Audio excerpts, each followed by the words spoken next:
This is Haverom versus Elune Gaming, and game number 2. The draft was done offline, or at least via the ESL website, because Heroes Draft is still down, so we couldn't follow that. But we can see we have Muradin, Raynor, Vala, Uther, and we assume that there's either another frontliner or assassin with this composition. And up against Malfurion, Thrall, Falstad, Johanna, and Sylvanas. And did they switch sides? No. Yes, they did actually switch sides. Now, something to think about is that the one player we cannot see, if I'm not mistaken, or no, you said they swapped, right? So, right? that means Sombrero Man is on the other side. I believe so. Sombrero Man's on the right side, so there's no loss. So no Vikings. They were probably banned. They probably were. Yeah. Again, fortunately, no way for us to tell. And if Heroes Draft is correct or fixed, hopefully we'll have it for round number 2. All right, looks like the game is starting up again. We are going to the Infernal Shrines. Who were you concerned about? Another frontliner? Oh no, it was Nazebo. Nazebo again, huh? Again. Baritone. Jake, no, I had it backwards. They did not swap sides. Oh. So let me just fix that. Sombrero Man now on Thrall. Let's see. Is he a legend? So, I saw in chat, Sprinate, I'll assume I'm pronouncing that right, probably not. He says, do you figure out what our name means? I'm a little scared now. Uh-oh. I'm a little scared. No. I'm a little scared. I have no idea what that team name means, and that terrifies me. It's a little scary, Kubi. All right. Over on the left side for Haverom, we do have Karsi. It's going to be on the Johanna. Sprinate will be on Falstad. Low health. Their support on the Malfurion. Sombrero Man playing Thrall now, along with the Vikings. And Tractor will be on Jaina. And on the right side, we have Elune Gaming, and I'm going to cheat. We got Lemsio playing Raynor. Uther will be played by Ivafu. Karelajason playing Muradin. Baritones on the Zebo. And now Matedo playing Vala. Gonna do this, the standard Jake, where I forget to deactivate that. And wait, you obs the entire last game? Yeah, it was rough. What a legend. I had to be so careful. What a legend. I only screwed up once. Okay, so are we seeing the strategy? Oh, that's a really value Blizzard. So much damage onto Sombrero Man playing Thrall, but he's able to back away. It's because they were typing good luck, have fun. That's why. So manner, man. So manner, they're willing to eat double shots from Blizzard. Blizzard does quite a bit of damage early game. So, when it comes to how strong your team is at that level 1, of course, there's a couple heroes that really stick out in terms of level 1 power and how much your team can get done in a straight-up 1v1, like everyone just rush mid and fight. Jaina probably tops that list in terms of heroes that you really want to avoid fighting against level 1 if you can. And that, what you guys just witnessed right there, is pretty good reason as to why that is. She hits hard, boys. She does hit hard. All right, well, we do see that there's just a good split. Nazebo versus Falstad in the bottom. It looks like it's going to be a rotation from low health. Going to heal up his Nazebo, or his Falstad, and Nazebo is going back to base. So unless we see a rotation, experience will be lost here. And I believe they lost 2 minions of experience already. So you got to be a little bit quicker with these kind of rotations, or else you can start to fall behind. Already we see the experience trickling in favor of the blue team. Okay, we don't know who banned who, but I can at least give you guys quick updates. We did have a Tyrande KT ban for that first wave, and the second set of bans was on Zagara Sylvanas. Shout out to Zach Tabris for the updates on that. What a beast. One of our wonderful ESL admins.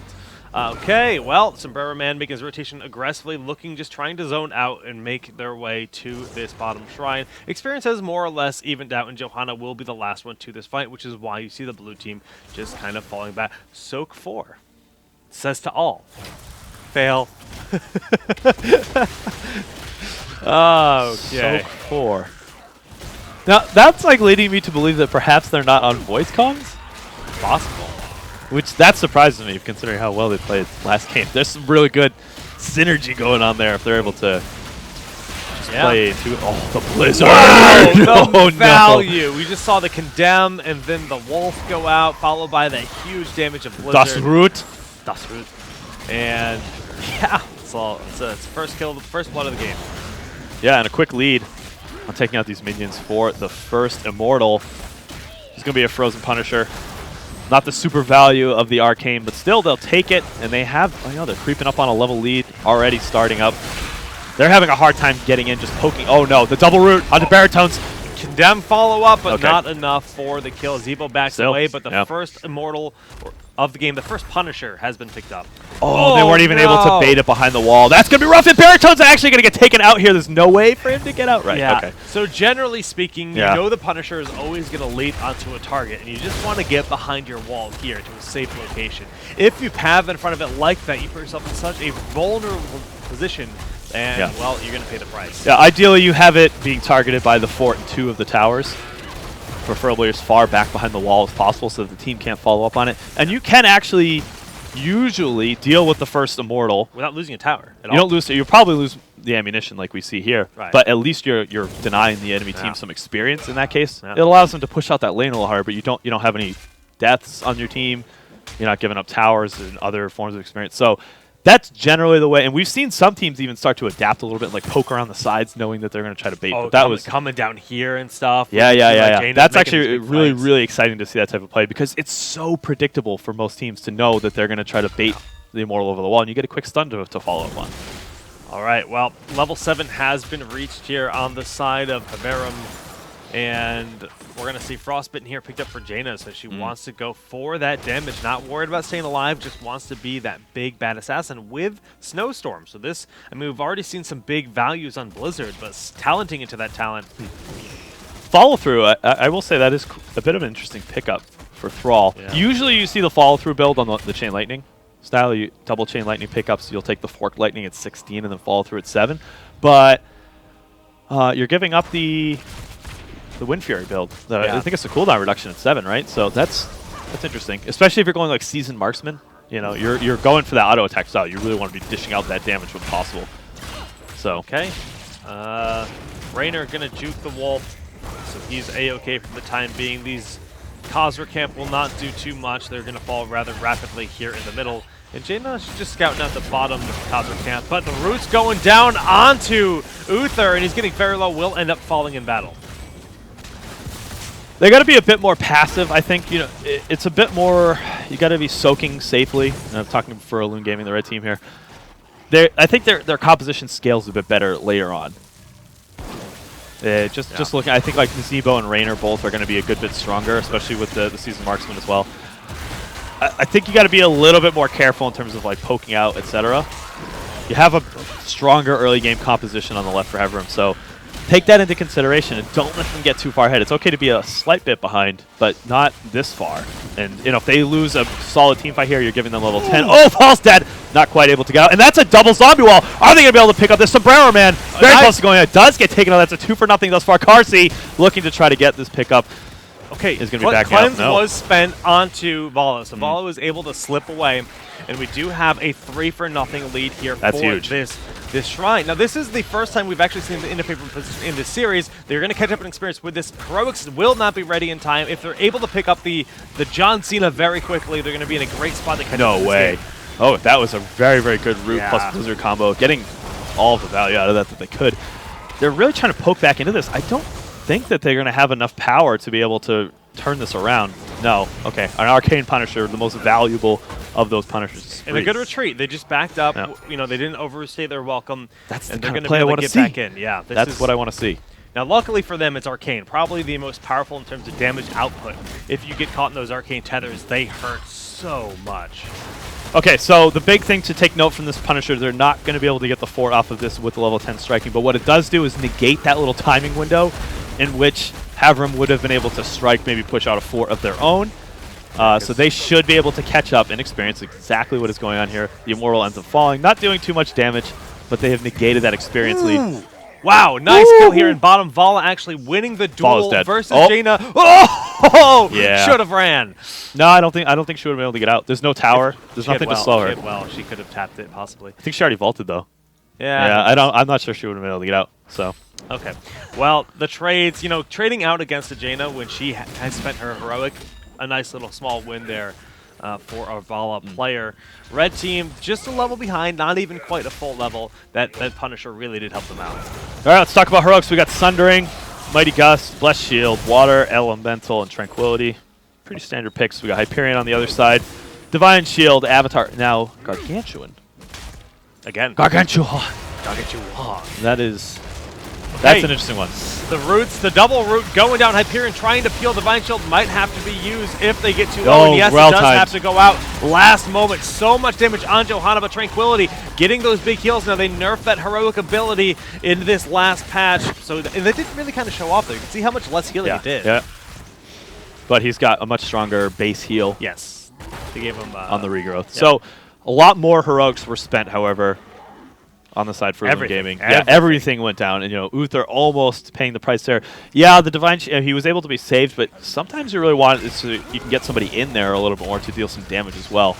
Weren't able to get that type of trade, so we see nobody dying, but we still have Mighty Gust. Water Elemental is back off cooldown, and now we have Sundering as well. This could be very beneficial. Think about the engagements. When you open up with a Sundering, you get 3 targets to the left side, and then you throw down a Blessed Shield on them, and then you Mighty Gust the targets on the right side. Like some really, really powerful initiations available on the side of Haverom. All right, Talonteers matching up. We do have Strafe and Gargantuan back off, so pay attention to those. But most of the heroics, aside from Tranquility, are back up. They have to be very, very careful. Red team does. Okay, nice Wolf. Once again, the follow-up from Malfurion. Double roots, but Dwarf Toss is available. Strafe using safely over the wall, and the Mighty Gust to force them back. That is a heroic spent, not really getting a lot done, but the Water Ellie falling as well. So 2 heroics down, but Murden falls early. Jaina is just getting so much value out of these chokes. The roots plus Blizzard timing is always very, very on point between these guys. And they're going to be able to pick themselves up another Immortal. Yeah, 34 picked up already. Just 6 more kills will net them that John Cena. And you can see the red team is just backing up. I like the fact that we have Barytones on Nazeebo going to the top lane, wanting to get that soak. Of course, Nazeebo will beat him to the punch. All right, so what needs to change thus far for what we're seeing out of Elune Gaming? I want to see more flanks. Flanks would be really good. They're just kind of playing very straightforward. Yeah, they're just kind of not doing anything out of the ordinary. They're going to the exact positions, the exact most obvious locations you'd expect. I think that's what it is. And they're paying for it. And the Vala build it's just like a standard multi-shot build, right? You can get a lot out of flanking on that. Yeah, things will get a little bit better with 13 Frost Shot for controlling, but Vala can do some very, very safe flanking. We've seen this quite a bit out of Cloud9's play. Over on the NA side. Well, I mean, the strafe was good. The location on the strafe was doing a ton of damage in that last fight, but the Mighty Gust just came out and denied. Right. But I'm saying, if she's strafing and she's just sitting behind the rest of the team, everybody gets Mighty Gust. True. Whereas if you're trying to just push her away, that is a dead Nazeebo. Yeah, just kind of juking over the wall, but the Spiders are going to trade out Gargantuan with the plays. Stays up even after Nazeebo dies. The Gargantuan play, that is a very, very interesting pickup. Uncommon, but it is uncommon. All right, level 13 should be available for both teams very shortly. We do have that Grace of Air picked up at 13 for Thrall, so really he's going in for that auto attack style. No, okay, going for Giant Killer. Look at this Firefox angle. Just that Hyperion going in for that perfect approach. Spell Shield picked up here. Murden worried about staying alive. He sees the power of the Falstad and the Jaina. You know what? I like that pickup. He wants that extra survivability versus the mages. A-okay. Shrink Ray. This is a very control-heavy Uther with Shrink Ray and Cleanse. Get allies out, keep enemies in, and that's going to be crucial for getting those kills on Jaina, but she has Ice Block, so it's going to be very hard. The Giant Killer is interesting. I really think the I think your mic went out. I'm going to mute you. Fiddle with the cord. All right, Kubi breaking all the things as usual. That's just what Kubi does. How we doing now? Oh, we back. All right. All right, so as I was saying, I think Frost Shot should have been the pickup at 13. Just have, just to be able to fill out that flank style, to be able to provide more control for the rest of the team to go in. And just kind of split up the AoE. The way that they're playing, where they kind of funnel into positions, yeah, it can be scary against maybe lesser experienced teams, but you're setting yourself up for massive Sundering. Root, Blizzard, we've seen it multiple times throughout this game, that the position has just really been punishing. Their play and their skill shots and everything else is lining up fine. But when you have everybody just funneling through all these single chokes, this is what I'm talking about. Now Miato, go around. All right, Baritones is going to fall almost immediately. The Water Ellie thrown onto that Vala, who has to vault away. Quick fight starting, but they now are falling rapidly. Blue nearly has those 16 talents. If they get a single kill in this fight, that will help them propel forward. But Hyperion coming out, huge damage. They pick off Thrall, and that is a nice win. Yep, they're able to trade out. Vala almost fell to that water elemental. Yeah, this is huge. The fact that And she was got able to away, go back, yeah. was able to tap the well, get some health back, but level 16 is here and the re-engage is happening. We see Numbing Blast going to be a ton of added damage, and we actually have the big upgrade here. Tenacious Roots. Yep. We're all still thinking about his talent, and Hammer Time to get for Falstad. It's going to make him hit a lot harder. Oh no, the root goes down. The Blizzard is able to get a lot of value. Vala ends up falling down. Divine Shield being thrown down onto Muradin, but it looks like Vafu is going to fall. No, he actually is able to get out at the cost of Muradin. Oh, the hammer did actually connect, so Johanna on the approach trying to go in, but Raynor with that giant killer, he does hit there. No, Jay! The flags! They're not actually going to be able to get around, and they're trying to turn this. Baritones has respawned, Gargantuan going in, but then Azebo is doing massive damage. Mighty Gust for the disengage, well spent, and we do have John Cena marching down the mid lane. A little bit of not mistaken identities, just confused identity as to what they wanted to do. For the most part, Haverom has been on the same page, but some of the members hung back a little bit just to secure the Immortal, and some of them went for the chase. Maybe you consider that a little bit greedy. They're still ahead. They got the Immortal. It's the Arcane. Oh, sorry, I keep calling it Immortals. Punisher. I got the Arcane Punisher. I know. Immortal. Either way, they're able to get this fort out. Still maintain a very, very solid experience lead. Yeah. Can't fault them too much on that. Arcane Tethers, doing a lot of damage, but they didn't lose any of the towers. So, the experience just from the fort being picked up and some offensive Cosmos being picked up. This is going to be blue team trying to just keep the red really pushing their base. This is usually a time where you're backing up with this talent tier advantage, taking offensive camps. Really nothing that they can take aside from the one that they did grab in mid. Oh, with the double root. Oh, they are chaining them together. This is looking quite scary. It's a really powerful they shouldn't be able to get too much off of this. Okay, Nazebo looking for that flank, but Jaina has the flank covered. Kona Cold with that numbing blast, and the blast shield follow-up, and that is a dead Nazebo. Just get the flank attempt was great, but he was picked off. That was great decision making. It's kind of a tough call, to spend that heroic, but that was what kept him in the blizzard. That's the reason that he died, was the fact that that blast shield went out. It's a 60-second cooldown, so you can be a bit more liberal with it. It looks like we have another team fight starting up. Okay, Hyperion trying to do a lot of damage with Strafe. It's not quite enough for the kill. Sundering goes out and Tranquility for the follow-up, healing up Haverom very quickly. They're pushing back on in. Team almost at full health, and the root connecting. A huge root coming up from Alfaron as well in the lockdown, but the last-minute Divine Shield keeping Muradin alive. Well done. Well placed with that. Oh, no, he's got the poison on him.